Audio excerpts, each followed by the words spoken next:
निशाणी अरे कोण म्हणता येणार नाही आल्याशिवाय राहणार नाही कोण म्हणता येणार नाही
नागरिकांना मी एकच आव्हान देणार आहे का लॉकडाऊनमध्ये मी खूप काम केलेलं आहे.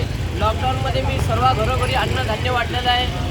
कोरोना काळ असा भयंकर काळ होता का त्या काळामध्ये आत्ता जे माझ्या ऑपोजिटला उभे आहेत तो कोणी एक माणूस असा नव्हता का गोरगरिबांकडे बघत होता.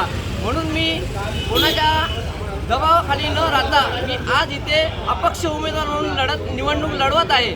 माझी निशाणी आहे बॅट आणि सर्वांनी मला उत्कृष्टाचा प्रतिसाद दिलेला आहे. तुम्ही बघत असेल का जनता माझ्या किती पाठीशी आहे आणि लोकांचा प्रतिसाद मला भेटलेला आहे.